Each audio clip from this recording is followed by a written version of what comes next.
Well, the royal family has put on a united front overnight following Prince Harry's bombshell interview, coming together to mark 80 years since the end of World War II in Europe. So let's bring in the Telegraph Associate Editor, Camilla Tominey, who joins us from the UK. Camilla, very good to see you as always. It was a day full of the pomp and pageantry we're used to, but there was also a lot of emotion on show as the royal family joined the public to mark Victory in Europe Day.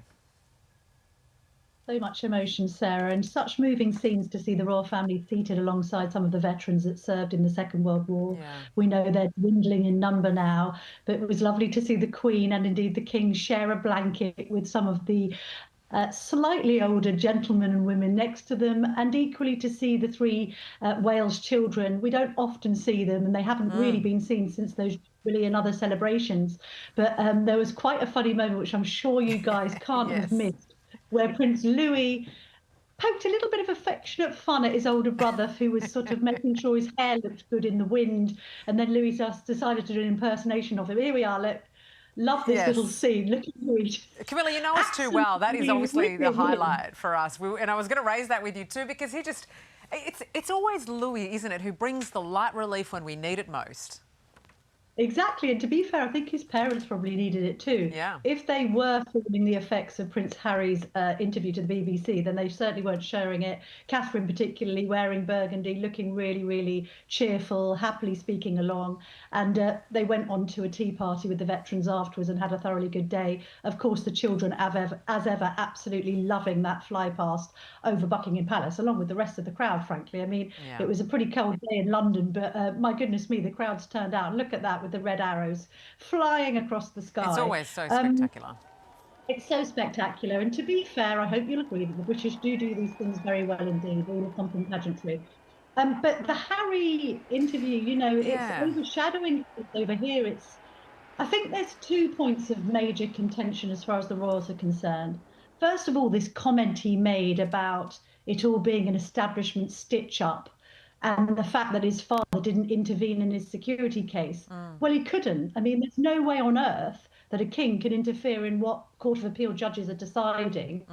It's not an establishment stitch-up to have to decide autonomously from royalty what they think the outcome of his case against the Home Office should be. So I just make that point. And the second point is this comment he's made about, I don't know how much longer my father has left. I was going to ask about that, because that's uncomfortable to hear. It's uncomfortable to hear. It's almost too much information, not least when the palace have very, very carefully controlled what the public knows about the cancer. You know, they've never said which cancer he has because they want everyone to feel that they can relate to him who does have cancer. They've been pretty candid about his treatment and how he's been faring and when he's had to pull back. So to then have his own son sort of questioning timing, I think they find very distasteful. And the overriding message that we're all getting here really is, why on earth would the King, or indeed the Prince of Wales, speak to Prince Harry when they have no guarantee that whatever they say won't later appear in an interview somewhere? Trust has been completely eroded, hasn't it, Camilla? You make a very good point. Hey, thanks so much for joining us. Always good to chat about it. Well, there have been spectacular scenes across the UK as events are held to mark 80 years since the end of World War II in Europe.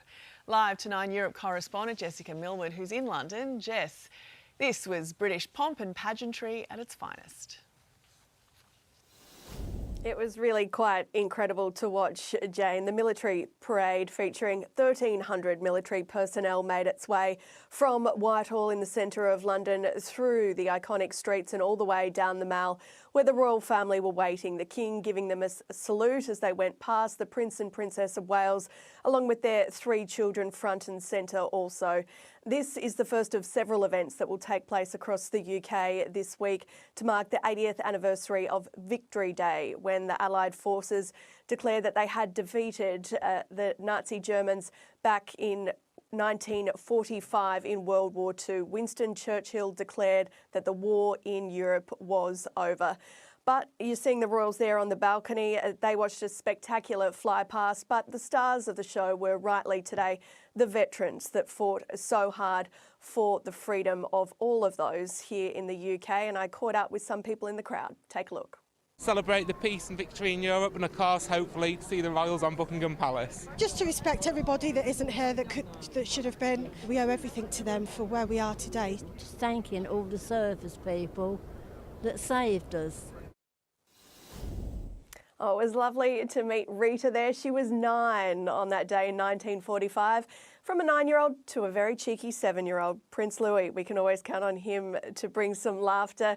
He was captured, there he is, dusting off Dad's uniform. Sort yourself out there, Dad. And mocking Big Brother George there. Wait for it. Oh, There mate, it look is. at him, look at him. That's so good. Oh my gosh. Third born has attitude. doesn't Yeah, it's younger sibling energy, isn't it? So Thank you, good. Jess. I love William just like not even looking at him. He's just like, You, whatever. so annoying. Yes. It's just like that. When he does look at him, though, it's like a proper look. You roll the vision out Very just good, of the young Jess. fella, and just what he's not looking, and then the he looks evil around eye, isn't like, it? yeah, it's like